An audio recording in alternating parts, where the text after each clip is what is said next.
80-нче елда мен Казанга келдім.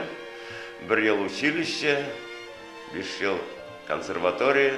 86-нчы елны бітірдім мен консерваторияны оқығанда опера театрында эшләдем, концерт бүлеге бар янда. Аннан соң инде консерваторияны бітіру белән 2-нче көнлек филармонияга мине чакырып алдылар.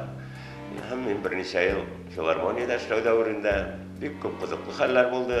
Бөтен Татарстанда, Россиядә бик күп йөрдек инде. Урта Азияларда бик күп йөрдек. Аларның кавыннарын, карбызларын бик күп алып кайттык. Җитәкчеләр дә ул чагында инде читкә йөртәләр. Аның программасы шулай булгандыр инде. Һәрбер җырчы Урта Азияларда татарлар янына бара торган иде. Мәскәүләрдә дә булдык. Нәрсә дип әйтәсе килә?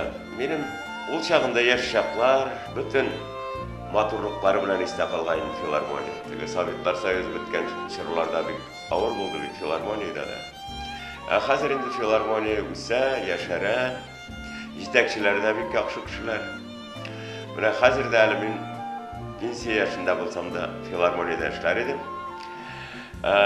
Филармониянең тагын бер концертлар, артистлар группасы бар, Илһамият фонды дип атала. Ул Илһамият группасы белән дә бик күп шәһәрләрдә гастрольләрдә йөрибез. Миңа бик ошый.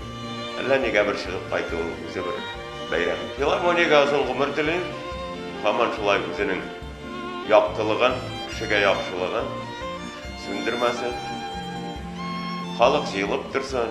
Филармония залы инде хәзер иң популяр залларның берсе бүгенге көндә. Юанышым, таянышым, талчыгып кайтыр төшем, кара күзләр, кара кашлар, иле син актанышым.